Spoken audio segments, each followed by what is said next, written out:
Marty J. A Imaginação Dialética, uma história da Escola de Frankfurt e do Instituto de Pesquisa Social, de 1923 a 1950. Capítulo 4. Os primeiros estudos do Instituto sobre a autoridade. A família em crise produz as atitudes que predispõem os homens à submissão cega. Citação de Max Horkheimer, A Dialética do Esclarecimento, Dialectique der Aufklärung. Embora o Instituto tenha usufruído da generosidade de Nicholas Murray Butler depois de 1934, seu coração permaneceu na Europa por vários anos. Isso se manifestou de diferentes maneiras. Ainda que o retorno à Alemanha fosse obviamente impossível após a tomada do poder pelos nazistas, o restante do continente continuou acessível até o início da guerra. Laços pessoais e profissionais atraíam a maioria dos membros do Instituto de volta à Europa em visitas ocasionais. O viajante mais constante era Friedrich Pollock, que realizou diversas viagens para tratar de assuntos administrativos do Instituto. O escritório de Genebra, que ele havia dirigido antes de se mudar para Nova York, permaneceu em funcionamento, primeiro sob a direção de Andries Cernin, depois do retorno deste à Holanda, sob a supervisão de Juliette Favez. A filial de Londres, dirigida por J. Rumney, sobreviveu apenas até 1936, mas sua contraparte parisiense, chefiada por Paul Nikin e Hans Klaus Brill, continuou até o início da guerra. Uma de suas principais funções era servir de elo entre o escritório central de Nova York e a Librairie Felix Alcan, que seguia publicando a revista Zeitschrift. Paris também era um ponto de passagem importante para os membros do Instituto que hesitavam em deixar a Europa. Eric Grossman passou um ano ali e outro em Londres antes de se mudar para Nova York em 1937. Otto Kirchner, estudioso de política e direito, cuja contribuição ao trabalho do Instituto será examinada no próximo capítulo, esteve ligado ao escritório de Paris por 3 anos após 1934. Gerard Meyer, o economista, trabalhou ali de 1933 a 1935. Hans Mayer, o crítico literário marxista, por vários anos depois de 1934. Theodor Adorno, embora passasse a maior parte de seu tempo na Inglaterra durante meados da década de 30, costumava tirar férias em Paris, onde podia reencontrar um velho amigo que apresentará ao Instituto, Walter Benjamin. Benjamin escolhera Paris tanto como local de exílio quanto como metáfora central de sua obra. Nos 6 anos que passou ali, desenvolveu um apego à cidade que acabaria sendo fatal. Além de manter seus vínculos pessoais e institucionais com a Europa, o Instituto recusava-se a alterar sua concepção original sobre o público para o qual escrevia. Como mencionado no primeiro capítulo, o alemão continuou a ser o principal idioma da Zeitschrift até a guerra. Ainda em 1940, Horkheimer pôde censurar outros refugiados por sua rápida americanização. Início da citação de Horkheimer, abre aspas, o fato de os intelectuais alemães não precisarem de muito tempo para mudar para uma língua estrangeira assim que a sua própria os impede de alcançar um público numeroso decorre do fato de que a língua já lhe serve mais na luta pela sobrevivência do que como expressão da verdade. Fecha aspas, teoria tradicional e teoria crítica. Traditionelle und kritische Theorie. Graças à independência financeira do Instituto, Max Horkheimer e seus colegas conseguiam manter-se acima da luta pela sobrevivência imposta a muitos outros emigrados. Mas o desejo de Horkheimer de conservar o Instituto conscientemente alemão também se enraizava em uma profunda valorização da necessidade de manter viva a ligação com o passado humanista da Alemanha, um elo que poderia ajudar na futura reconstrução de uma cultura alemã pós-nazista. Com esse objetivo, os membros do Instituto permaneceram impermeáveis às insistentes solicitações de seus novos colegas da Universidade Columbia para integrar seu trabalho ao campo dominante das ciências sociais norte-americanas. Em algumas ocasiões, é claro, as páginas da Zeitschrift foram abertas a estudiosos norte-americanos de renome, como Margaret Mead, Charles Beard e Harold Lassell. No geral, porém, a Zeitschrift continuou sendo um fórum para as ideias do próprio Instituto e para a divulgação dos resultados de grande parte de suas pesquisas empíricas. Quando surgiam novos autores, eram em regra refugiados aos quais o Instituto havia estendido a mão. Em pelo menos um caso, o de Ferdinand Tönnies, isso foi feito para ajudar um estudioso eminente em dificuldades ao final de uma longa carreira. No conjunto, contudo, o Instituto seguia uma linha de atuação expressa em um de seus relatórios datilografados de 1938. Início da citação, abre aspas, pode-se afirmar que o Instituto não tem nomes de destaque em seu quadro. A razão disso reside na convicção do Instituto de que estudiosos alemães famosos encontrariam com facilidade posições em instituições norte-americanas. O caso dos jovens refugiados alemães é bem diferente. O Instituto tem se ocupado principalmente com eles. Fecha aspas, relatório interno do Instituto de Pesquisa Social, Interner Bericht des Instituts für Sozialforschung. Embora os recursos do Instituto fossem mais limitados do que alguns peticionários descontentes imaginavam, o apoio foi concedido a cerca de 200 emigrados. Embora uma lista completa ainda não tenha vindo a público, dela fariam parte nomes como Fritz Serberger, Hans Mayer, Ernst Bloch, Paul Lazarsfeld, Fritz Carlsen, Gerard Meyer e Gurla. Nos 10 anos posteriores a 1934, aproximadamente $200.000 foram distribuídos entre 116 doutorandos e 14 pesquisadores de pós-doutorado. Segundo Friedrich Pollock, as inclinações metodológicas ou políticas dos beneficiários não tiveram qualquer peso na concessão dos auxílios. O único critério realmente firme era o antinazismo convicto. Mesmo positivistas como Edgar Zilsel receberam apoio, sem que se tentasse forçá-los a adotar a perspectiva do Instituto. Isso não significa que o Instituto aceitasse indiscriminadamente o trabalho de pessoas com as quais seus membros discordavam. Ludwig Marcuse, por exemplo, foi encarregado, em 1938, de escrever um artigo sobre o Padre Já, o patrocinador romântico do início do século XIX das sociedades de ginástica. O resultado de seu trabalho foi insatisfatório, como ele recordou em sua autobiografia, por razões ideológicas. Início da citação de Marcuse, abre aspas, Horkheimer era hegeliano e sociólogo militante, acreditava no espírito objetivo e esperava de mim um estudo que tratasse já como uma ilustração da ciência social dos hegelianos de esquerda. Eu, por outro lado, pertencia desde cedo a uma oposição diversa. Os primeiros românticos, Stirner, Schopenhauer, Kierkegaard e Nietzsche. Tinha grande simpatia por Pollock e Horkheimer, profundo respeito pela Zeitschrift e pelo volume coletivo Autoridade e Família, publicado por seu instituto, e fiquei triste por não poder trabalhar com eles, fecha aspas, o homem inquieto, Deron Ruiz Mendes. Outros refugiados, como Henri Pacher, tiveram lembranças mais amargas do processo de seleção do instituto, afirmando que certas promessas feitas a alguns candidatos não foram cumpridas. O Instituto nega resolutamente essas acusações, assim como as críticas feitas, anos mais tarde, sobre a suposta influência exercida sobre um beneficiário de bolsa, Walter Benjamin. A validade dessas alegações será tratada em um capítulo posterior. Junto com os vínculos institucionais e pessoais mantidos com a Europa, a relutância em publicar em inglês e a preocupação com outros estudiosos refugiados, havia um forte desejo de preservar sua própria identidade à parte da estrutura acadêmica de Columbia, como já havia feito em Frankfurt.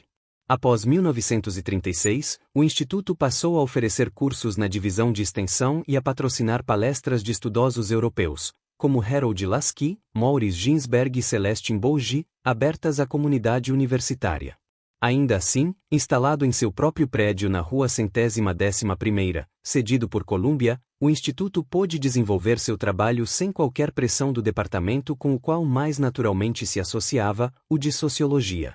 Isso significava que, embora mantivesse laços amistosos com os sociólogos de Columbia, o Instituto não se envolveu seriamente na controvérsia entre os partidários de Robert McIver e os de Robert Lynd, que dividiu o departamento no final dos anos 30.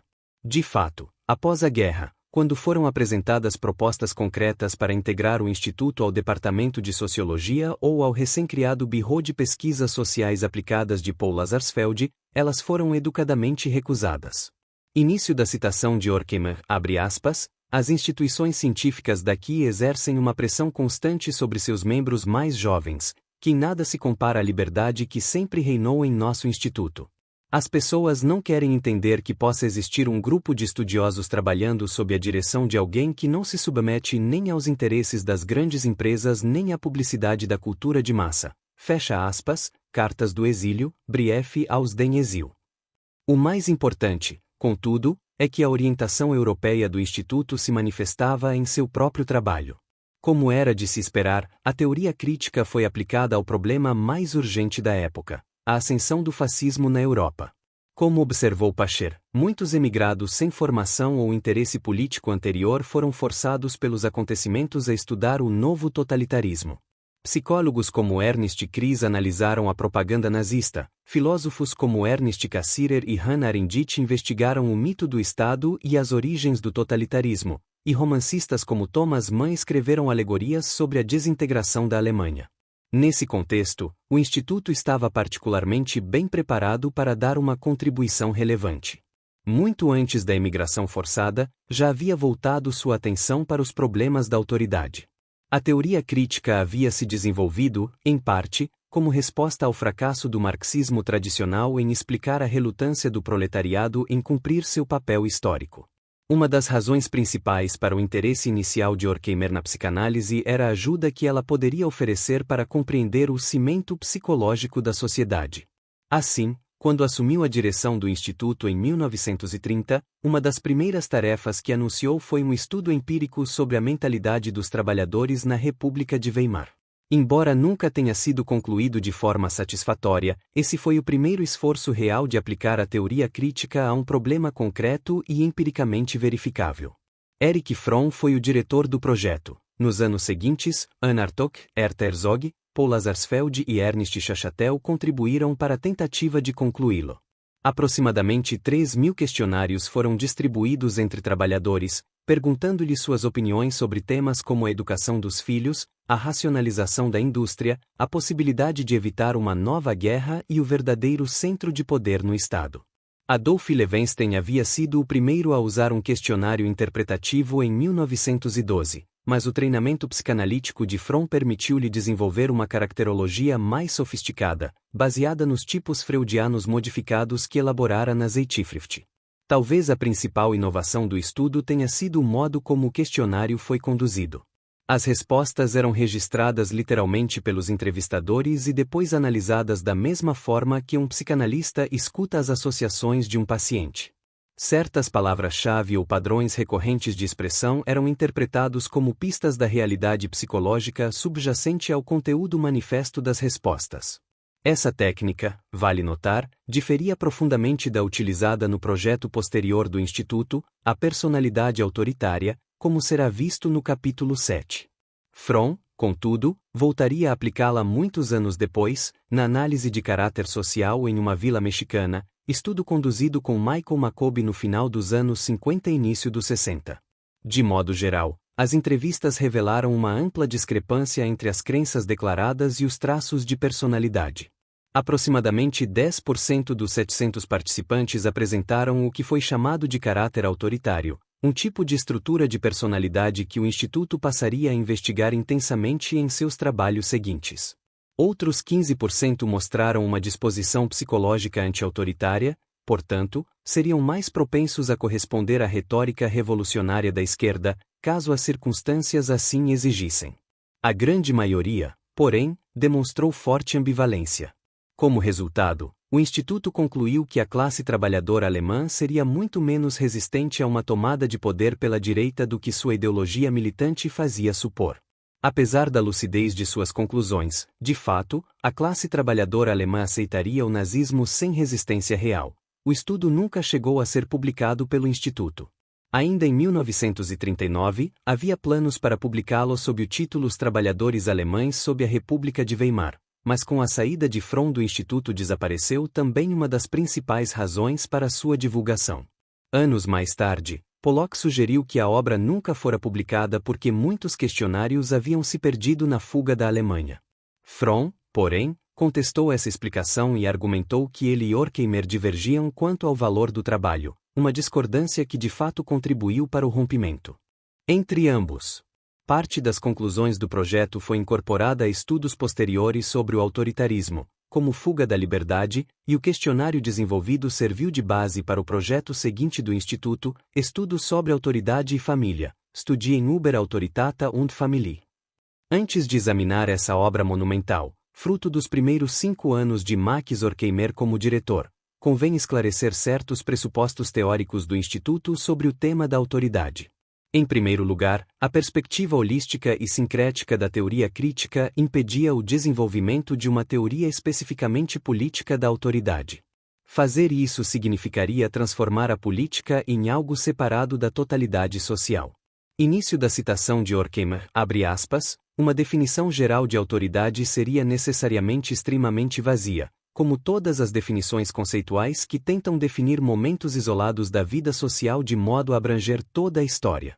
Os conceitos gerais, que formam a base da teoria social, só podem ser compreendidos corretamente em conexão com os outros conceitos gerais e específicos da teoria, isto é, como momentos de uma estrutura teórica específica, fecha aspas, autoridade e família, autoritata und Familie. Refletindo suas raízes no marxismo, a teoria crítica tendia a considerar a política como um fenômeno secundário em relação à infraestrutura socioeconômica.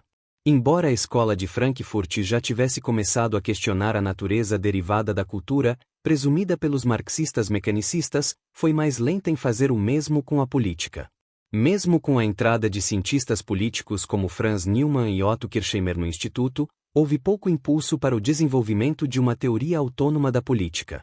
De fato, somente depois que deixaram o Instituto é que Neumann e Kirchheimer passaram a reconhecer a primazia da política no século XX. Até então, compartilhavam com os outros membros do Instituto a tendência de subestimar a esfera política, uma marca registrada de quase todo o pensamento do século XIX, de Marx aos economistas clássicos.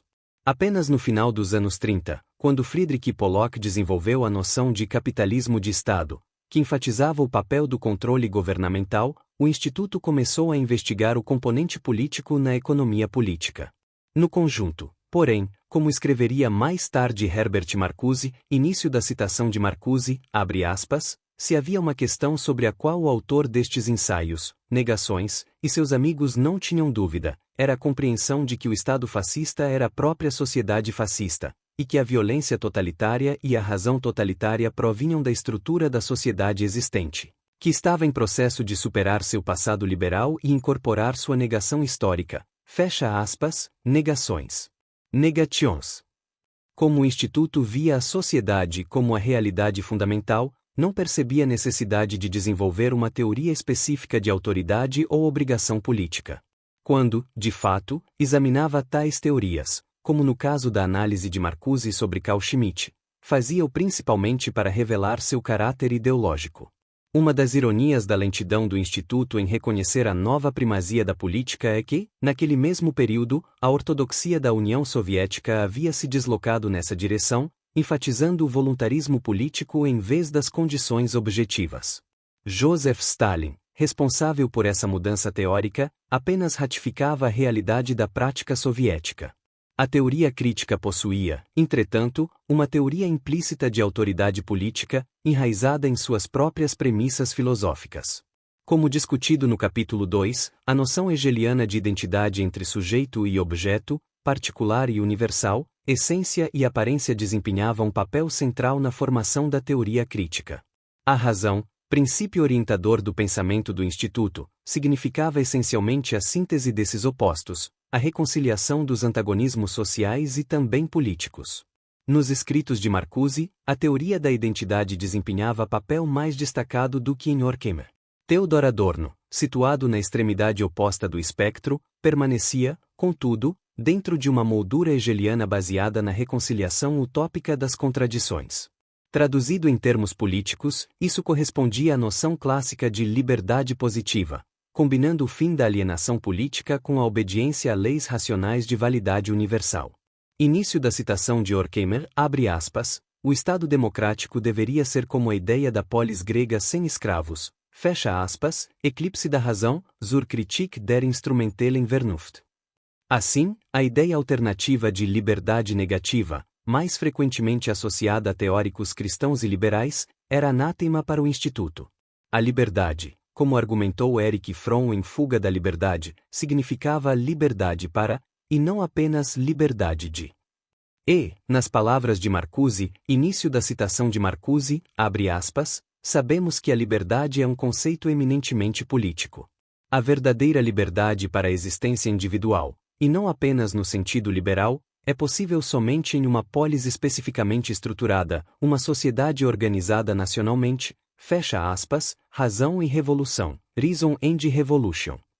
Havia, portanto, um tipo de autoridade política que poderia ser chamada legítima, a autoridade da razão. Vale observar que, na medida em que Fromm concordava com essa ideia, a crítica de John Sachar ao seu trabalho, intitulada Fuga da Autoridade, recebeu um nome inadequado. Em um sistema político ideal, o indivíduo obedeceria ao governo porque este representaria verdadeiramente seus interesses. Na prática, a distinção entre governantes e governados tenderia a desaparecer, realizando o ideal marxista do desaparecimento do Estado como aparato externo de coerção. A democracia perfeita, ou isonomia, defendida por Jean-Jacques Rousseau e outros, seria então concretizada quando os homens seguissem sua própria razão. Em seus momentos mais utópicos, Horkheimer chegou a questionar toda forma de poder político. Início da citação de Horkheimer, abre aspas, a questão sobre o que fazer com o poder pressupõe a condição que deveria desaparecer, o poder de dispor do trabalho alienado, fecha aspas, teoria crítica, critique Theorie. Enquanto isso, contudo, ele e os outros membros do Instituto advertiam contra a dissolução prematura da autoridade política. Mais de uma vez criticaram os anarquistas por sua impaciência. Até que ocorresse uma verdadeira transformação social, enfatizavam a necessidade de uma autoridade racional semelhante à exercida por um educador sobre seus alunos, algo mais viável na era liberal do que na contemporânea. Na atualidade do capitalismo monopolista, tanto o empresário independente quanto o sujeito político autônomo estavam ameaçados de extinção. Assim, o tão exaltado pluralismo das democracias liberais ocidentais havia-se transformado em mera ideologia. Início da citação de Horkheimer, abre aspas, o verdadeiro pluralismo pertence ao conceito de uma sociedade futura, fecha aspas, autoridade e família. Cada vez mais, a autoridade política que dominava o homem moderno tornava-se irracional. Nesse ponto, o Instituto assumia uma posição muito diferente da de Max Weber, cuja ideia de racionalização da autoridade passou a dominar grande parte do pensamento sociológico americano da época. Em Economia e Sociedade, Wirtschaft und Gesellschaft, Weber desenvolveu sua conhecida tipologia tripartite da coordenação imperativa, ou autoridade legítima, carismática, tradicional e racional legal. Em linhas gerais, Weber via a ascensão da autoridade racional legal como a tendência secular da civilização ocidental. Por racionalização, contudo, entendia algo muito distinto do que o Instituto propunha. Para Weber, a autoridade racional legal significava obediência a um sistema abstrato e consistente de regras estabelecidas por acordo ou imposição e aplicadas por um corpo burocrático. A obrigação era com as leis, não com os homens. A burocracia era composta por funcionários escolhidos por procedimentos regulares, com base na competência administrativa. Calculabilidade, eficiência e impessoalidade eram as características fundamentais desse padrão de autoridade. A escola de Frankfurt não negava a tendência à racionalidade burocrática e ao formalismo jurídico, embora, escrevendo na era da ascensão do fascismo, pudesse perceber, como Weber não pôde, a fragilidade dessa racionalidade. O que considerava inadequado era a redução da razão ao seu aspecto formal e instrumental. Mais hegelianos do que Weber, formado no neocantismo, os frankfurtianos defendiam um racionalismo substantivo, que envolvia fins tanto quanto meios. Embora Weber tenha reconhecido a distinção entre racionalidade formal e substantiva, não acreditava, como o Instituto, que o socialismo pudesse resolver o conflito entre ambas. Para ele, o socialismo apertaria ainda mais as engrenagens da gaiola de ferro da racionalização. Além disso, ao destacar a presença recorrente do carisma mesmo nos sistemas mais racionalizados de autoridade, Weber demonstrava sua sensibilidade diante do perigo da combinação entre meios racionalizados e fins irracionais, característica do fascismo. A escola de Frankfurt podia concordar com essa última observação, mas não com as anteriores. Onde Weber falhou, a seus olhos, foi ao hipostasiar a distinção entre fins e meios, uma dicotomia falsa, refletida também em sua crença na possibilidade de uma ciência social livre de valores. Além disso, o Instituto rejeitava a ideia de que o capitalismo representava a forma mais elevada de racionalidade socioeconômica. Como marxistas, repudiavam a noção de que uma economia não planejada, sem meios de produção socializados, pudesse ser algo diferente da irracionalidade. Assim, a autoridade política em uma sociedade capitalista não poderia ser racional no sentido substantivo de reconciliar os interesses particulares e gerais. De fato, os teóricos da escola de Frankfurt acreditavam que o capitalismo, em sua fase avançada e monopolista, havia reduzido a racionalidade da autoridade política. A racionalidade formal e legal descrita por Weber correspondia mais precisamente às condições do período liberal da sociedade burguesa, caracterizada pela crença no Estado de Direito, Rechtsstaat. À medida que o capitalismo evoluiu para um estágio monopolista, as instituições políticas e jurídicas liberais foram sendo substituídas por estruturas totalitárias. As que permaneceram tornaram-se pouco mais do que fachadas para novos tipos de autoridade irracional. A própria racionalidade estava gravemente ameaçada. Início da citação de Horkheimer, abre aspas, a ordem fascista é a razão na qual a própria razão se revela como irracional, fecha aspas, eclipse da razão. Entretanto, a transição do liberalismo para o totalitarismo foi mais orgânica do que os teóricos liberais estavam dispostos a reconhecer. Início da citação de Marcuse, abre aspas, a passagem do Estado liberal para o Estado totalitário ocorre dentro da estrutura de uma mesma ordem social. Considerando a unidade dessa base econômica, podemos dizer que é o próprio liberalismo que produz o Estado totalitário como sua própria consumação em um estágio mais avançado de desenvolvimento. Fecha aspas. A luta contra o liberalismo na visão totalitária do Estado. Der Kampf gegen den Liberalismus in der totalitären Staatsauffassung. Em suma, o fascismo estava intimamente ligado ao próprio capitalismo. Início da citação de Horkheimer, abre aspas. Quem não quiser falar sobre o capitalismo também deve calar-se sobre o fascismo. Fecha aspas, teoria crítica. O artigo de Marcuse intitulado A luta contra o liberalismo na visão totalitária do Estado merece atenção especial, pois antecipa diversos pontos que seriam posteriormente desenvolvidos em outras obras do Instituto.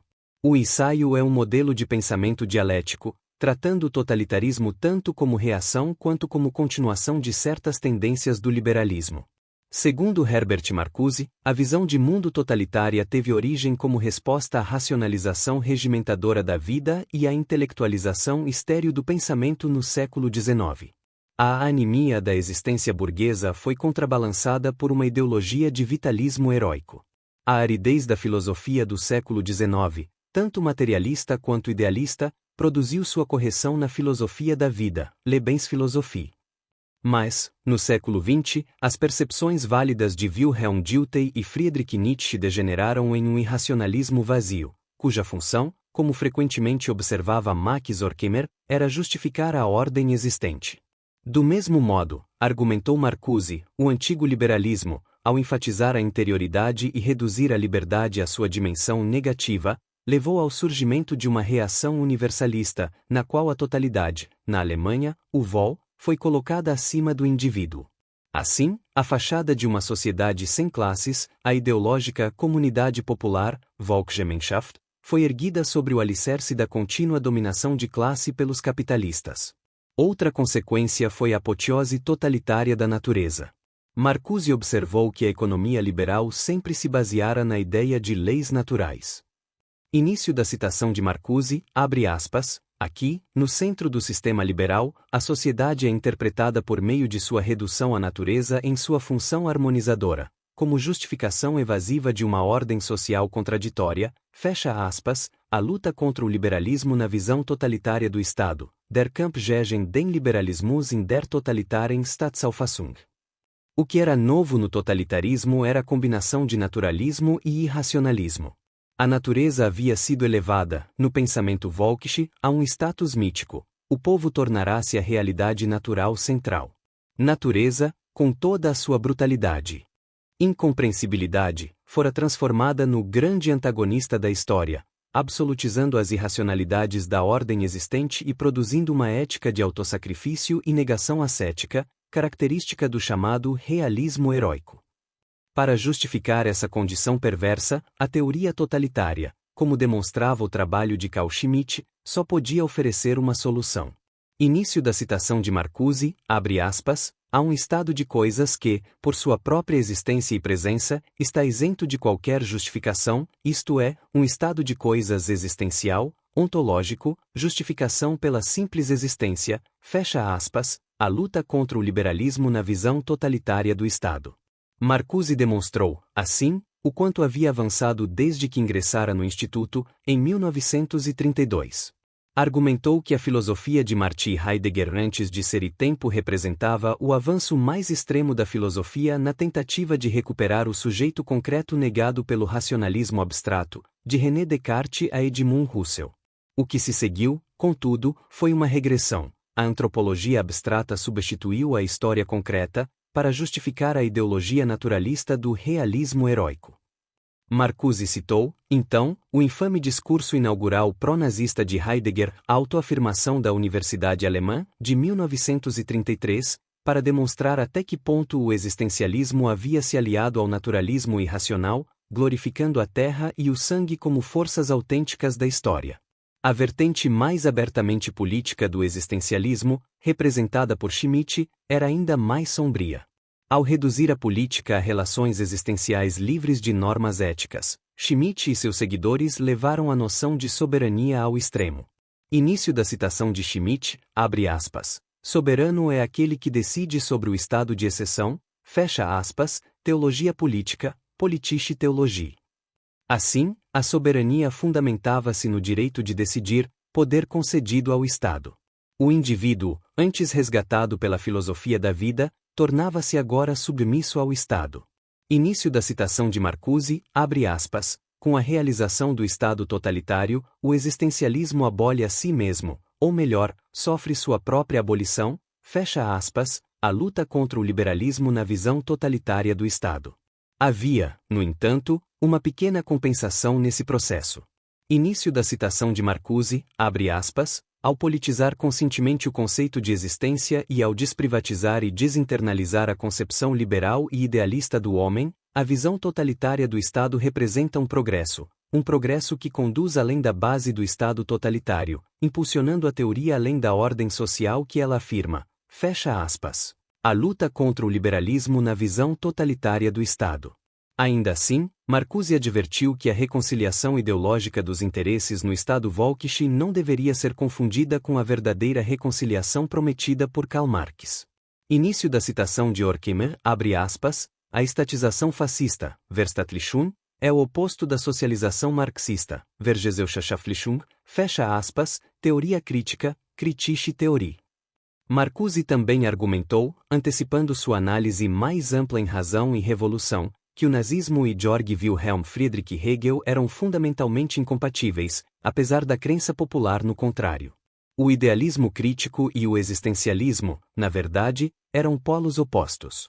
A principal implicação do ensaio de Marcuse, e uma que era compartilhada por outros membros do Instituto, era que o liberalismo, juntamente com a base econômica que o sustentava, estava irremediavelmente morto. O futuro oferecia apenas duas alternativas: o autoritarismo totalitário da direita ou o coletivismo libertador da esquerda.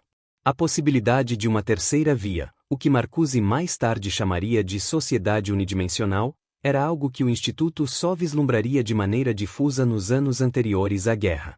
A Escola de Frankfurt tampouco previu a possibilidade de que certos elementos da sociedade liberal pudessem ser preservados em um mundo pós-mercado. Ao enfatizar as continuidades entre liberalismo e fascismo, e, de fato, ao corrigir a visão daqueles que viam o fascismo como um simples movimento reacionário de direita, e não como um extremismo de classe média, os frankfurtianos tenderam a minimizar as diferenças reais que os separavam. Ao tratar o irracionalismo da ideologia fascista apenas como uma reafirmação da ordem existente, acabaram por ignorar justamente os elementos dessa ordem, as garantias legais formais, as liberdades civis e outras, que o abandono da racionalidade vinha destruindo. O fascismo e o liberalismo podiam estar dentro da estrutura de uma mesma ordem social, mas essa estrutura era ampla o bastante para abrigar sistemas políticos e jurídicos profundamente distintos. Com essas premissas sobre a natureza da autoridade política em mente, pode-se agora examinar a obra Estudos sobre Autoridade e Família, Studien über Autorität und Familie.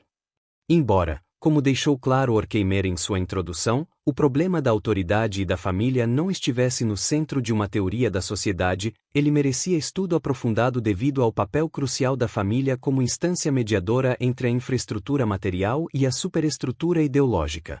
Na verdade, não é surpreendente que o neo-revisionismo hegeliano do marxismo do Instituto o tenha levado a examinar as relações familiares. Para Georg Wilhelm Friedrich Hegel, a família era a principal instituição ética sobre a qual a comunidade se fundamentava. Marx, porém, ofereceu uma avaliação muito distinta da família concreta de seu tempo. No Manifesto Comunista, Manifeste der Kommunistischen Partei, argumentou que a família burguesa era um monumento de alienação desumanizada. Ao contrário de Hegel, Marx via na sociedade civil, dominada pelo valor de troca e pelo egoísmo, a invasão e a distorção do lado ético da família. A realidade da família burguesa era sua natureza mercantil, a da família proletária, sua dissolução pela exploração externa. A abordagem do Instituto, como veremos, situava-se entre essas duas perspectivas, embora se inclinasse progressivamente para a visão mais pessimista de Marx. Ao mesmo tempo, combinava o interesse genético característico dos estudiosos do século XIX, como Lepley, Maine e Bachofen, com a preocupação de seus sucessores do século XX com a função contemporânea da família. A obra foi resultado de 5 anos de trabalho coletivo realizado por quase toda a equipe do Instituto, com exceção de Henrik Grossmann e Theodor Adorno, que se tornaria membro oficial apenas após sua conclusão. Na dedicatória, recordava-se o grande benfeitor Félix Weihel, cuja influência sobre o pai fora decisiva para dotar o Instituto, ainda nos anos 20, dos recursos que o sustentaram. Estudo sobre autoridade e família foi o primeiro fruto concreto do plano. Anunciado por Horkheimer em sua aula inaugural na Universidade de Frankfurt, o de enriquecer a perspectiva teórica do Instituto com investigações empíricas. Embora quase todo o material utilizado tenha sido coletado na Europa sob a direção de Andriy Cernin, a obra reconhecia a influência de um precursor americano, Middleton, de Robert Lynd, publicado em 1929. Horkheimer editou a primeira parte, composta de ensaios teóricos. Erich Fromm ficou responsável pela segunda, dedicada aos estudos empíricos, e Leo Lowenthal organizou a terceira, formada por investigações complementares sobre temas correlatos. O volume encerrava-se com extensos ensaios bibliográficos e resumos em inglês e francês. Fiel à primazia da teoria, Estudos sobre Autoridade e Família abria com 3 longos ensaios especulativos de Horkheimer, Fromm e Marcuse. Um quarto texto, preparado por Pollock sobre a economia das relações de autoridade, não ficou pronto a tempo devido a seus encargos administrativos. No ensaio inicial, Horkheimer estabeleceu o tom de toda a obra. Começou justificando a necessidade de examinar mais de perto o aspecto cultural da sociedade moderna. Sem rejeitar o foco marxista na centralidade da infraestrutura material, argumentou que havia uma interação recíproca inevitável entre ela e a superestrutura. Utilizando como exemplos o culto aos antepassados na China e o sistema de castas na Índia, Horkheimer analisou o atraso cultural lag, que frequentemente persiste depois que a causa socioeconômica original desaparece. Ideias e padrões de comportamento podem perder sua base objetiva, isto é, material, mas continuar existindo porque os homens permanecem emocionalmente vinculados a eles. Somente a partir desse entendimento seria possível compreender adequadamente as sutilezas das relações de autoridade. Na segunda parte do ensaio, Horkheimer examinou o desenvolvimento histórico da autoridade no mundo burguês, retomando muitas das ideias presentes em outros trabalhos do Instituto. Enfatizou o contraste entre a ideologia burguesa do anti-autoritarismo e a crescente submissão do indivíduo à autoridade reificada de uma ordem socioeconômica e racional. Ao mesmo tempo, argumentou contra o anti-autoritarismo absoluto de Mikhail Bakunin e de outros anarquistas que ignoravam as condições materiais necessárias à verdadeira liberdade. Somente quando os interesses gerais e particulares se reconciliassem seria superada a oposição formal entre autoridade e razão, hipostasiada pelos anarquistas. Início da citação de Horkheimer, abre aspas, o anarquismo e o estatismo autoritário pertencem à mesma época cultural, fecha aspas, estudos sobre autoridade e família. A partir desse ponto, Max Horkheimer voltou-se para a função da família no processo de socialização. Estabeleceu uma distinção entre a família da era liberal burguesa e sua contraparte contemporânea. No período liberal, o pai detinha a autoridade derivada de seu papel objetivo como provedor econômico, além de outras formas de autoridade, como a superioridade física sobre os filhos. Assim, era ao mesmo tempo o chefe natural e racional do lar. Com o enfraquecimento de seu poder social objetivo no capitalismo tardio, sua autoridade tornará-se cada vez mais ideológica e irracional. A família operária, por sua vulnerabilidade econômica, era particularmente sensível a essa transformação. Com o declínio da autoridade paterna, sua aura metafísica foi transferida para instituições sociais externas à família, as quais passaram a desfrutar da imunidade à crítica que o pai burguês de outrora ainda podia merecer. A desgraça passou a ser atribuída à insuficiência pessoal ou a causas naturais, e não mais sociais. O resultado foi a aceitação passiva da impotência em lugar da autoafirmação ativa. Essa parte da análise de Horkheimer estava em sintonia com a crítica marxista da família burguesa, mas enriquecida por uma compreensão psicológica mais refinada das relações interpessoais. No entanto, ele não rejeitava completamente a concepção hegeliana da família como reduto ético de resistência à desumanização social. Sua crítica a Georg Wilhelm Friedrich Hegel dirigia-se antes à limitação de ter transformado a oposição entre família e sociedade civil em algo fixo. A relação de Antígona com seu irmão, que Hegel interpretara como símbolo do antagonismo inevitável entre família e sociedade, era, para Horkheimer, uma prefiguração da sociedade racional do futuro.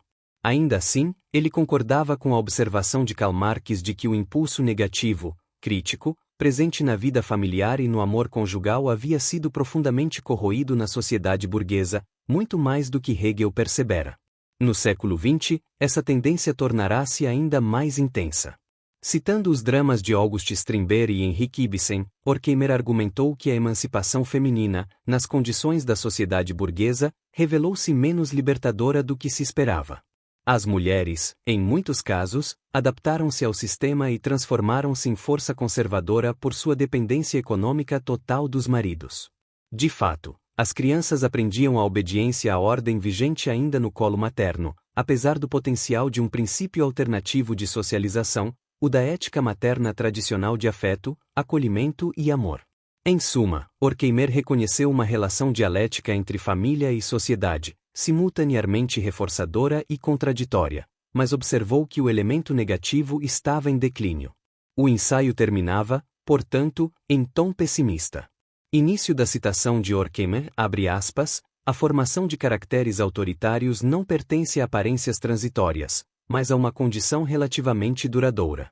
A totalidade dialética da generalidade, particularidade e individualidade revela-se agora como a unidade de forças que se reforçam mutuamente. Fecha aspas, estudo sobre autoridade e família, Studien über Autorität und Familie. A principal implicação de seu ensaio, e da obra como um todo, era a transformação do papel da família no processo de socialização. Com o declínio da função negativa e contrassocial da família, os indivíduos passaram a ser socializados mais diretamente por outras instituições. Como veremos na análise da cultura de massa, esses novos agentes de socialização foram decisivos na formação de um tipo de personalidade autoritária mais sutil e resistente à mudança do que qualquer outra em sociedades pré-modernas. A crise da família, enfim, tornar-se-ia um tema recorrente não apenas nos trabalhos posteriores dos membros do Instituto, mas também entre autores influenciados por eles, como o psicólogo Alexander Mitscherlich. O segundo ensaio da seção teórica de estudos sobre autoridade e família, Studien über Autorität und Familie, escrito por Erich Fromm sob o título Seção de Psicologia Social, Sozialpsychologischer Teil, exerceu grande influência sobre os trabalhos posteriores do Instituto. Em meados da década de 30, como explicado no capítulo anterior, a atitude de Fromm em relação à psicanálise ortodoxa encontrava-se em transição. Por isso, o ensaio expressava certa ambivalência diante de Sigmund Freud. Fromm iniciava reconhecendo que a teoria freudiana da psicologia das massas e do superego constituía o melhor ponto de partida para uma análise psicológica geral da autoridade. Dito isso, no entanto, apontava de imediato as limitações que via na teoria psicanalítica. Freud, argumentava ele, atribuía ora ao ego racional, ora ao superego, a função de representar o princípio de realidade, quando, em uma sociedade saudável, esse princípio deveria pertencer exclusivamente ao primeiro. Além disso, Freud fora demasiado simplista ao considerar a identificação como a fonte primária do superego, embora o conceito fosse útil como instrumento analítico. Fromm considerava especialmente equivocada a ideia freudiana de que a identificação da criança com o pai se baseava apenas no complexo de Édipo e no medo da castração. Existiam, segundo ele, fatores socioeconômicos específicos que também determinavam a relação de autoridade. O progresso da sociedade, dizia Fromm, influía diretamente na força relativa do ego e do superego no processo de repressão dos impulsos perigosos do id. Com o desenvolvimento das forças produtivas da humanidade, cresceu o domínio humano sobre a natureza, tanto externa quanto interna. Isso implicava um aumento da capacidade de criar uma sociedade racional, governada pelo ego e não pelo superego formado sob padrões tradicionais. Freud, porém, negligenciara o aspecto ativo do desenvolvimento do ego e exagerara sua função adaptativa. Com um ego fortalecido, continuava Fromm, a liberdade diante da ansiedade irracional seria maximizada e a autoridade derivada do superego diminuída. Caso contrário, se as condições sociais estivessem defasadas em relação às forças produtivas, o desenvolvimento de um ego forte seria bloqueado, levando a uma regressão em direção a formas irracionais de autoridade enraizadas no superego. Como demonstrara Sandor Ferenczi, a perda do ego em situações hipnóticas levava a uma relação de autoridade entre terapeuta e paciente nitidamente irracional. Contudo, Fromm não considerava essa perda de ego explicação suficiente para a intensidade com que alguns indivíduos buscavam a submissão. Tampouco aceitava a hipótese de um impulso inato para a subordinação, como sugeriam William McDougall e Alfred Vierka. Em vez disso, procurou integrar a causalidade histórica com os conceitos psicossexuais derivados de Freud. Antecipando sua formulação posterior em Fuga da Liberdade, Escape from Freedom, apresentou o caráter sádico-masoquista como o núcleo da personalidade autoritária. Em 1936, fundamentava esse caráter principalmente na sexualidade, enquanto nas formulações posteriores o ancoraria em categorias existenciais, alienação e vínculo simbiótico.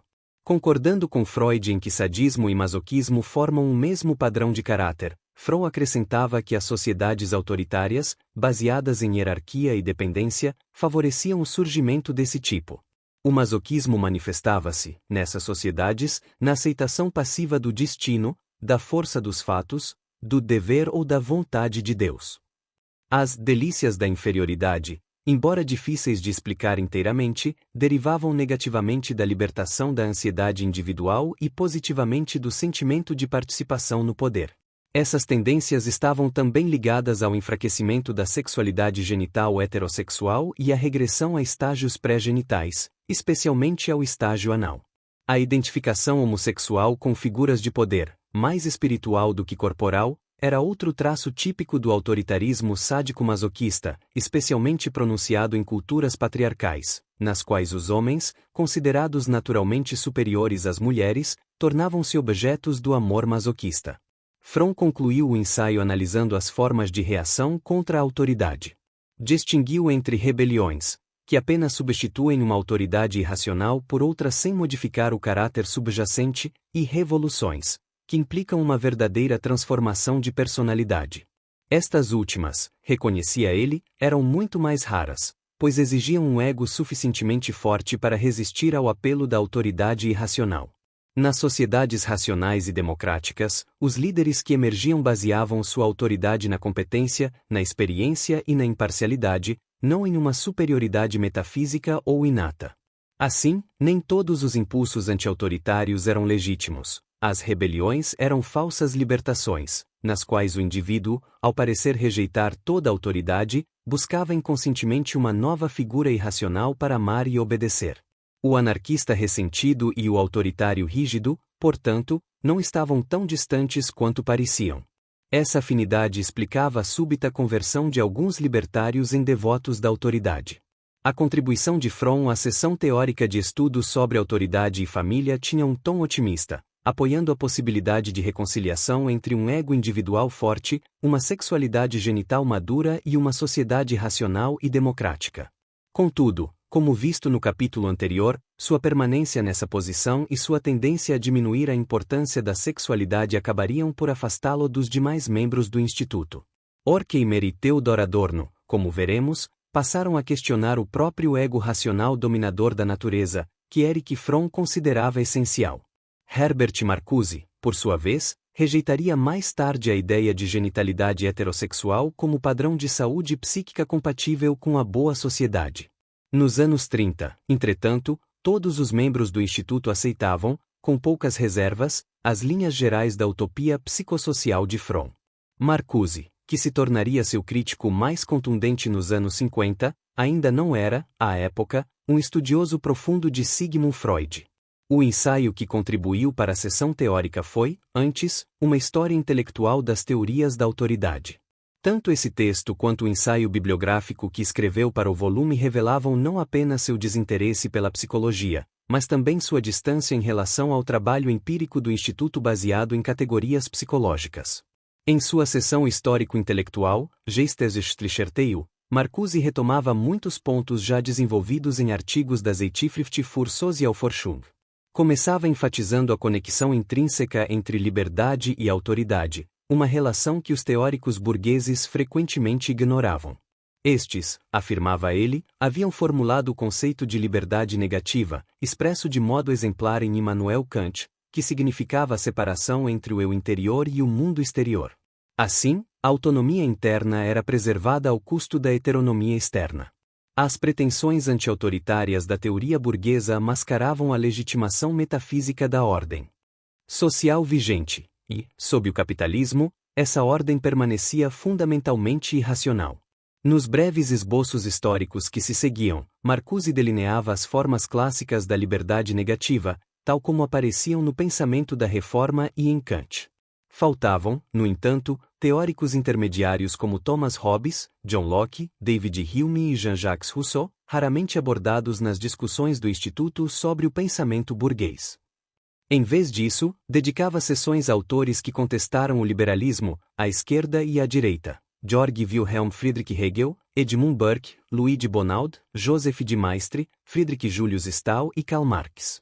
Concluía tratando da transformação das ideias liberais de liberdade e autoridade em suas versões totalitárias. Focava, em especial, as teorias de Georges Sorel e Vilfredo Pareto, cujas concepções elitistas antecipavam, segundo ele, tanto o princípio do líder fascista quanto a noção leninista de partido. O núcleo da teoria totalitária, dizia Marcuse, era o formalismo irracional. A autoridade deixava de se basear em leis universais ou em uma superioridade social objetiva e passava a derivar de um suposto direito natural ou racial. A substância da teoria totalitária carecia completamente de conteúdo positivo. Todos os seus conceitos eram contraconceitos, como antiliberalismo ou antimarxismo. A liberdade interna, ou negativa, do pensamento burguês havia sido eliminada, restando apenas a obediência à autoridade heteronoma. Os três ensaios teóricos, de Horkheimer, Fromm e Marcuse, foram claramente concebidos de modo coordenado. Todos sustentavam a ideia de uma crescente irracionalidade da ordem social e o declínio correspondente da autoridade racional, seja política, familiar ou individual. Todos também expressavam certa confiança na possibilidade de uma ordem social futura em que autoridade geral e interesse particular pudessem reconciliar-se. E, por fim, todos compartilhavam a preocupação, mais fortemente expressa por Horkheimer, de que a família estava deixando de desempenhar o papel histórico de resistência e formação ética crítica na sociedade moderna. Para dar mais peso a essas conclusões, estudos sobre autoridade e família, Studien über Autorität und Familie, apresentava, a seguir, um relatório sobre o trabalho empírico do Instituto. Embora servisse como fonte de confirmação, em alguns pontos, de ajuste das formulações teóricas, essas investigações nunca foram o fundamento essencial da teoria crítica. Como já explicado anteriormente, a teoria crítica mantinha uma posição firmemente contrária à indução pura como método de pesquisa. Início da citação de Horkheimer, abre aspas, além disso, como nossa experiência nesse campo era limitada, e a aplicação de questionários enfrenta dificuldades particulares na Europa, essas investigações empíricas assumiram, em grande parte, o caráter de um experimento. Em nenhum lugar os resultados foram generalizados. Os questionários não foram considerados numerosos o bastante para conclusões estatísticas. Seu propósito era apenas manter-nos em contato com os fatos da vida cotidiana e servir, sobretudo, como material para conclusões tipológicas, fecha aspas, estudos sobre autoridade e família. Fromm, é verdade, via os resultados com maior otimismo, mas prevaleceu a visão mais cautelosa de Horkheimer. Apesar de fragmentários e inconclusivos, os estudos empíricos forneceram experiência metodológica valiosa, que beneficiaria todas as investigações posteriores do Instituto sobre a autoridade. Com exceção de um breve relatório preliminar sobre o estado psíquico dos desempregados nos Estados Unidos, todo o material empírico incluído na obra havia sido coletado na Europa, pouco antes da expulsão dos membros do Instituto da Alemanha ou logo depois, em outros países. O mais extenso baseava-se nos questionários elaborados por Fromm para avaliar a condição psicológica de operários e empregados administrativos. Embora apenas 700 dos 3.000 questionários originais tenham sido recuperados, a variação nas respostas foi suficiente para estabelecer uma divisão tripartida de tipos psicológicos: autoritário, revolucionário e ambivalente. É significativo que o oposto do tipo autoritário tenha sido denominado revolucionário. Uma década depois, no estudo A Personalidade Autoritária, The Authoritarian Personality, já realizado nos Estados Unidos, esse termo seria substituído por democrático, mudança que refletia o arrefecimento do impulso revolucionário do Instituto. Nenhuma generalização quantitativa foi feita a partir dos dados, nem se tentou correlacioná-los com o comportamento posterior da classe trabalhadora alemã sob o nazismo. Outros estudos mantiveram a mesma cautela. Apenas um terço das respostas a uma pesquisa de 1932 sobre as atitudes de médicos alemães em relação à moral sexual foi devolvido. Assim, embora se tenham apresentado exemplos representativos, acompanhados de observações adicionais de Karl Landauer sobre a Holanda, não se tentou generalizar o material. O mesmo espírito de prudência marcou a análise de um estudo duplo sobre padrões de autoridade entre os jovens, embora ali o material fosse mais abundante. Essas pesquisas foram realizadas em 2 níveis, um com especialistas em juventude de vários países e outro com adolescentes. O primeiro conjunto foi resumido por Andriy Sernin e Ernst Chachatel, este último amigo de Fromm desde os tempos de estudante em Heidelberg. J. Rumney acrescentou um breve relato sobre um estudo paralelo feito na Inglaterra pelo escritório londrino do Instituto, ainda em andamento. Em seguida, foram apresentados relatórios sobre investigações realizadas na Suíça, França e Inglaterra. As pesquisas suíças foram coordenadas por Kati Leicher, com a consultoria metodológica de Paul Lazarsfeld, um refugiado vienense que logo se envolveria mais profundamente nos trabalhos do Instituto. Os estudos conduzidos em Paris, relatados por Jane Bougie e Anne Weihill, e em Londres, novamente descritos por Rumney, estavam menos completos.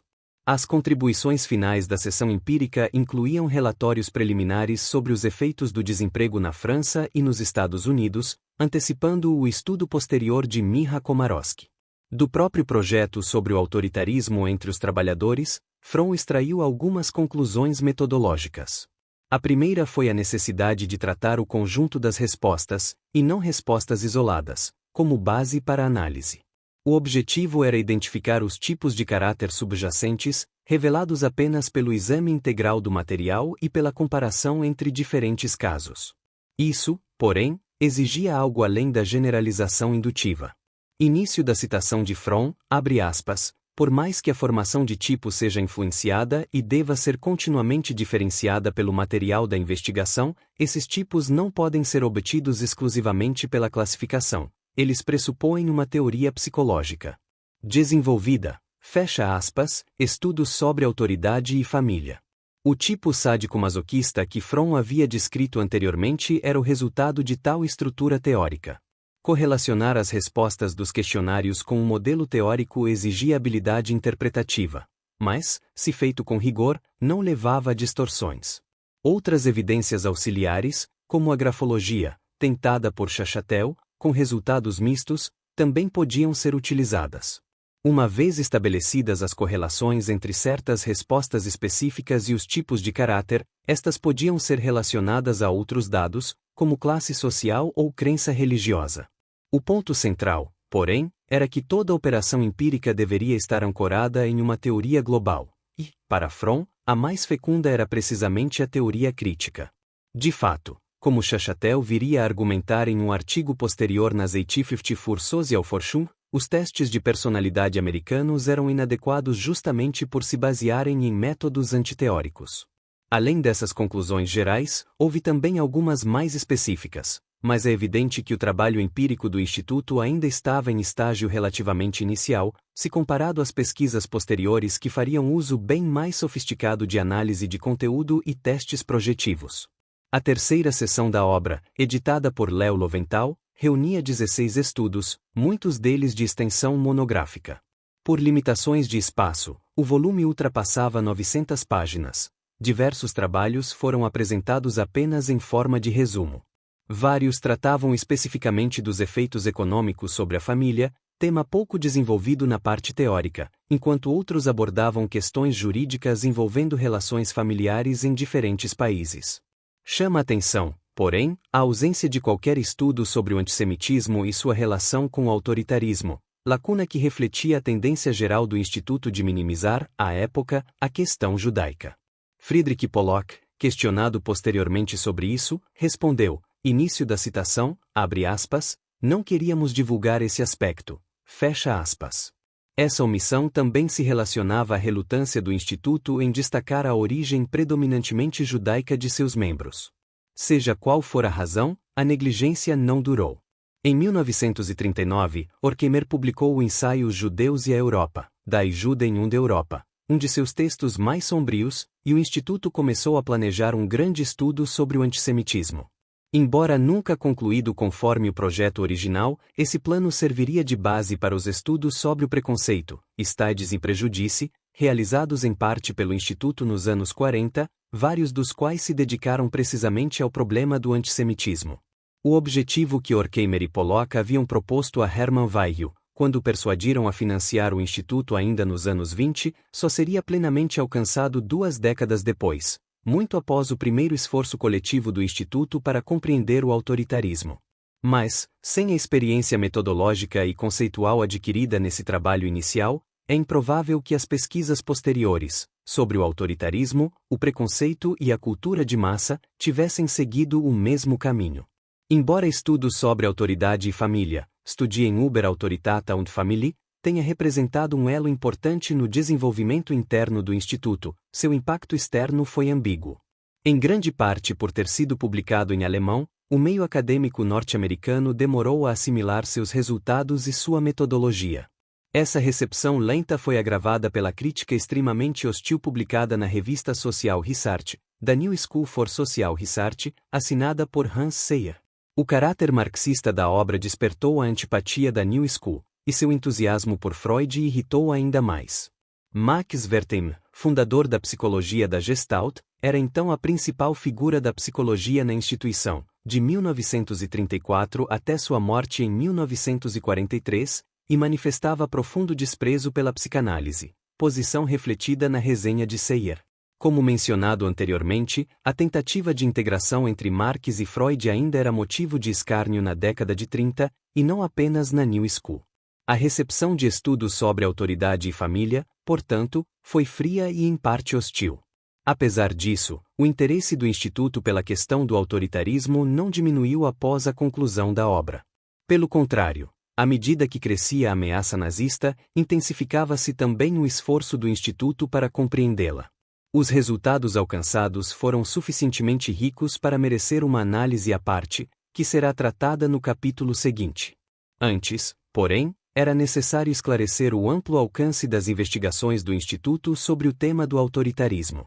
Um dos elementos centrais na interpretação que formulou sobre o nazismo era a convicção de que o fenômeno não podia ser isolado das tendências gerais da civilização ocidental. Mais ambiciosamente ainda, o Instituto procurou situar a crise da civilização ocidental em um contexto global. Para isso, contou com seus especialistas em assuntos extra-europeus, que ampliaram o escopo de suas pesquisas. No entanto, a metodologia empregada por esses colaboradores diferia da aplicada em estudos sobre autoridade e família. O caso mais evidente foi o de Karl August Wittfogel, cujo afastamento em relação à teoria crítica já foi assinalado. Apesar da distância teórica entre ele e Horkheimer, Seus estudos sobre a China foram publicados regularmente nas 80 für Sozialforschung durante a década de 30. Enriquecido por quase 3 anos de pesquisa no Extremo Oriente após 1935, Wittfogel manteve-se fiel a premissas marxistas mais ortodoxas do que as do núcleo principal do Instituto. Embora suas pesquisas fossem patrocinadas pelo Instituto, Wittfogel também recebeu apoio da Fundação Rockefeller e do Instituto de Relações do Pacífico. Na década de 40, tornou-se gradualmente independente, tanto ideológica quanto financeiramente. Mas, nos primeiros anos após seu retorno da China, sua ligação com o Instituto era valorizada como uma ponte com o meio acadêmico norte-americano. Nos relatórios históricos do Instituto, seus trabalhos eram sempre mencionados com destaque, e ele figurava com frequência nas conferências promovidas pela Divisão de Extensão da Universidade Columbia. Depois de seu terceiro casamento, em 1940, com Esther Goldfrahm, sua participação começou a diminuir até extinguir-se por completo em 1947. Outro colaborador importante nas pesquisas extra-europeias sobre autoridade foi um dos fundadores do próprio Instituto, Félix Weill. Embora nunca tenha rompido com o grupo de Horkheimer por motivos ideológicos ou políticos, Weill permaneceu relativamente alheio à teoria crítica. Em 1944, publicou em Nova York o Enigma Argentino, De Argentine Ridley, análise de seu país natal, obra que, como os estudos de Wittfogel sobre a China, mostrava pouca influência da metodologia desenvolvida em estudos sobre autoridade e família.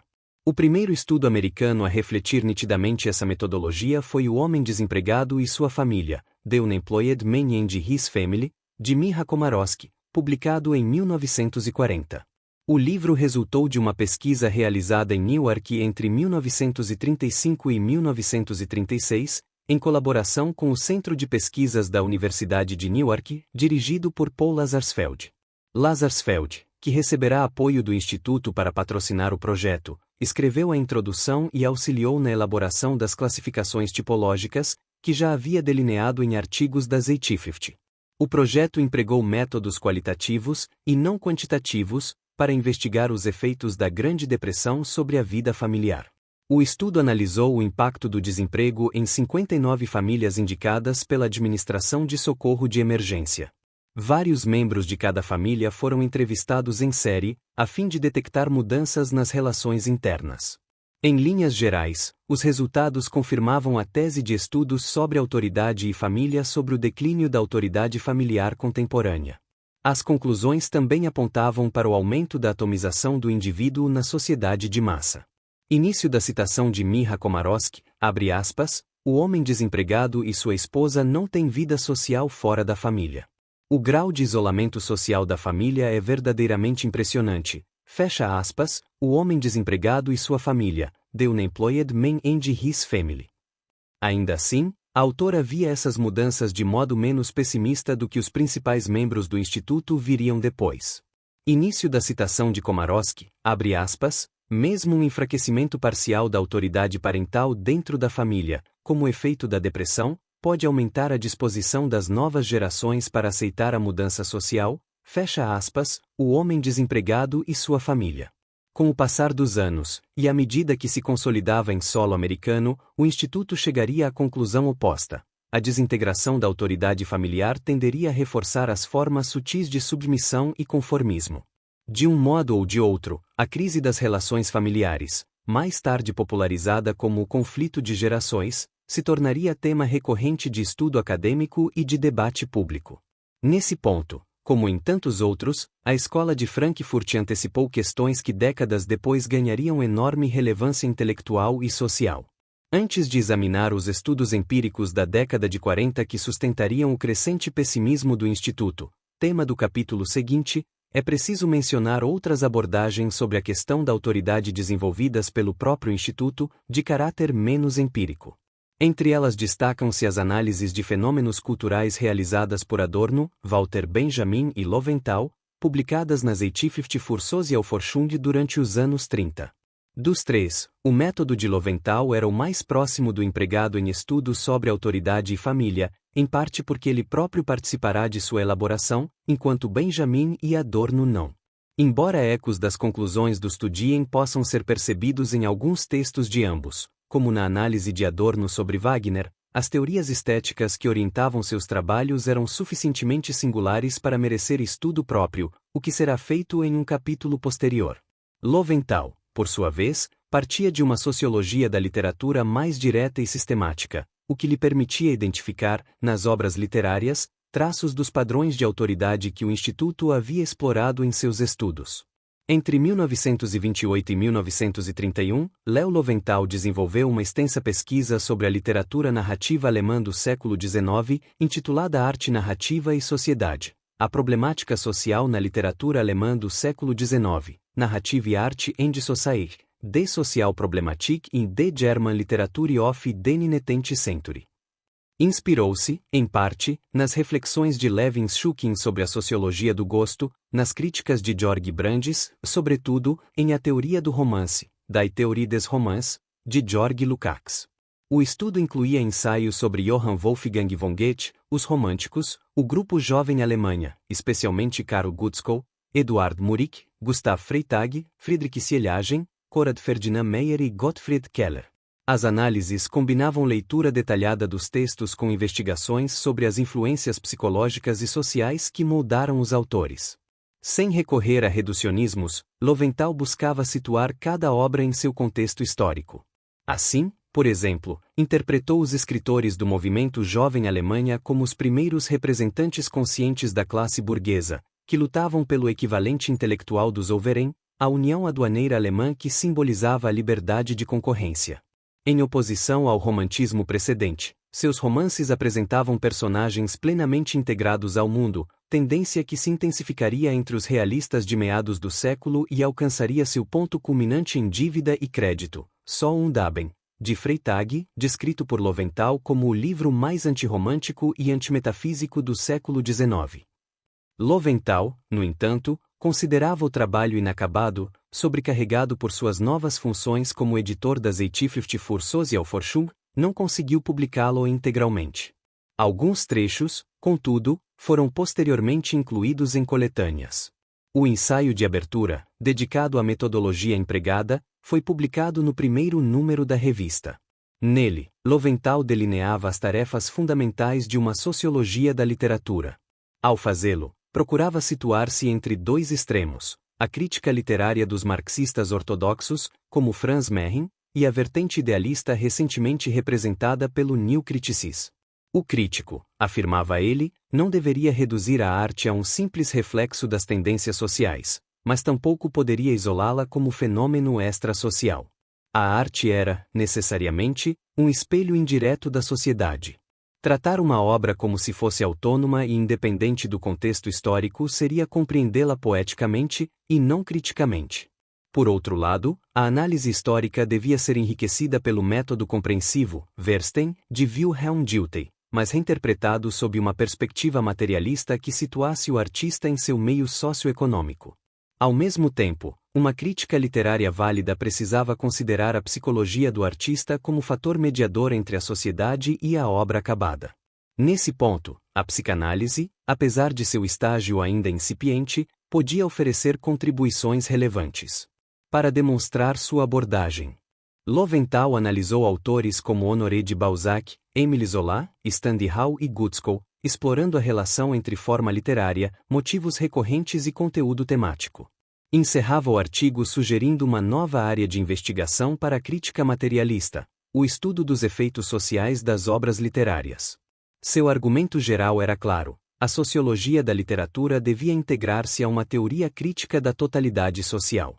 Nos artigos seguintes publicados na Zeitschrift, Lowenthal aplicou essa metodologia de forma concreta, demonstrando, como outros membros do Instituto, a coerência interna da Escola de Frankfurt. O primeiro desses estudos examinava a visão heroica da história na obra de Konrad Ferdinand Meyer. Nele, Lowenthal antecipava diversos temas que seriam retomados por Herbert Marcuse, no ano seguinte, em A Luta contra o Liberalismo na Concepção Totalitária do Estado. Segundo Lowenthal, na ficção de Meyer a história era reduzida ao palco de feitos heróicos. Como seu conterrâneo Jacob Burckhardt, Meyer via no passado figuras exemplares que prenunciavam os grandes homens de seu próprio tempo. A natureza, em suas narrativas, surgia como extensão da história, cenário simbólico das ações heroicas. Embora exaltasse o individualismo, Meyer carecia de uma verdadeira dimensão psicológica. Seus heróis eram inefáveis e agiam em um ambiente mítico e irracional. O resultado era uma ideologia implícita do homem forte, próxima do culto a Otto von Bismarck, que florescia na mesma época e que o próprio Meyer endossava em seus escritos. Lowenthal prosseguia argumentando que, apesar dos traços aristocráticos de sua formação, Meyer se aproximava, em muitos aspectos, da mentalidade dos industriais liberais nacionais. A mistura de elementos patricianos e burgueses presente em sua obra espelhava, dizia ele, a aliança efetiva das classes dominantes do Segundo Reich. Início da citação de Lowenthal, abre aspas, na Alemanha, nunca houve um liberalismo autêntico como expressão da consciência de classe de uma camada dirigente, mas antes uma união entre grandes proprietários rurais, empresários e militares, originada em determinadas condições econômicas e políticas, extraordinariamente suscetível a um irracionalismo heróico, fecha aspas. A arte narrativa e a sociedade, Narrative Art and Society. Em suma, Lowenthal buscava desmascarar uma filosofia da história fundada no domínio dos grandes homens, concepção que correspondia a uma etapa específica do desenvolvimento alemão. Se em Meyer a história já fora transformada em mito, esse processo tornava-se ainda mais evidente no fenômeno cultural que Lowenthal analisaria em seguida, a recepção de Fyodor Dostoiévski na Alemanha antes da Primeira Guerra Mundial. Examinando cerca de 800 textos críticos sobre o autor russo publicados em língua alemã, Lowenthal realizou um estudo pioneiro sobre as reações do público leitor. Anos depois, reconheceria as limitações metodológicas do trabalho. Início da citação de Lowenthal, abre aspas, se eu tivesse conhecido, à época, os métodos avançados de pesquisa de opinião e de psicologia projetiva, provavelmente nunca teria concebido esse estudo, pois ele tenta alcançar os mesmos objetivos de maneira primitiva. Parte do pressuposto de que as obras de um escritor funcionam como dispositivos projetivos que, por meio de comentários amplamente divulgados, revelam traços e tendências ocultos típicos de amplos setores da população. Em outras palavras, estuda-se a reação dos leitores de modo indireto, através do material impresso, que se presume representar reações típicas de grupo, fecha aspas, a arte narrativa e a sociedade.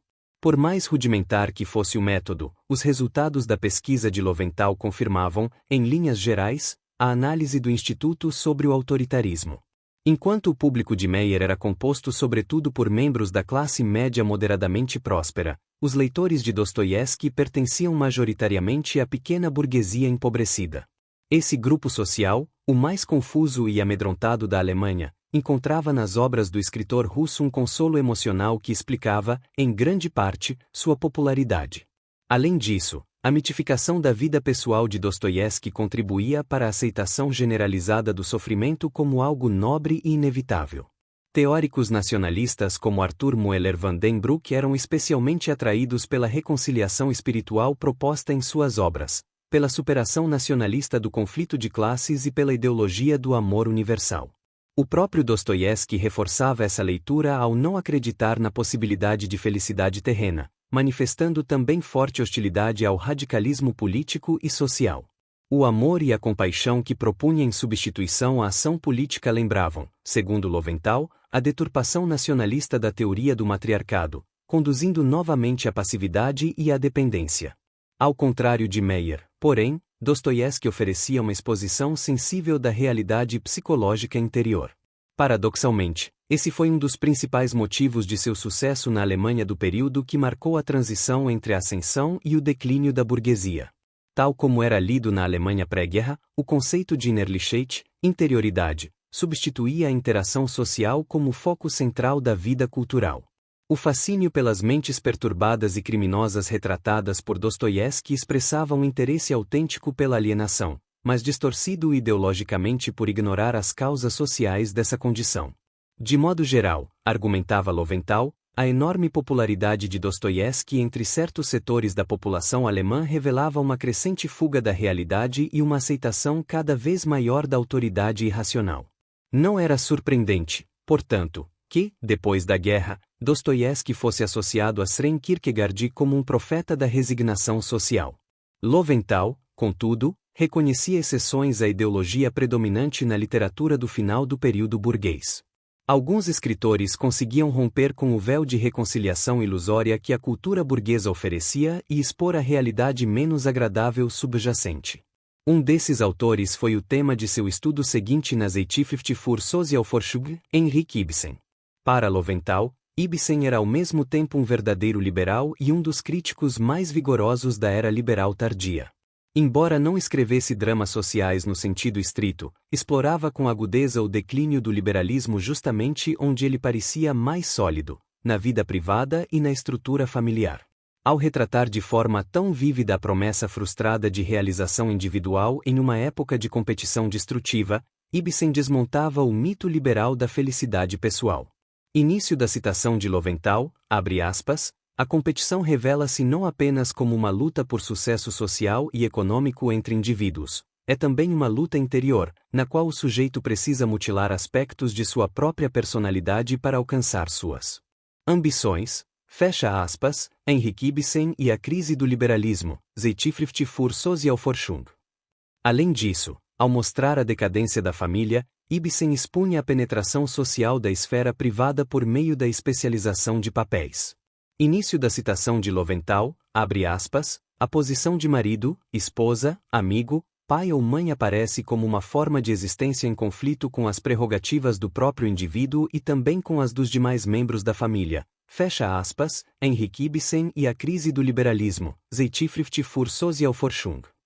As famílias retratadas em suas peças confirmavam as conclusões de estudos sobre autoridade e família, Studien über Autorität und Familie, sobre o declínio da função da família como espaço de interação humana. Nas obras de Ibsen, os únicos momentos verdadeiramente humanos ocorriam na morte, quando os laços sociais finalmente se rompem.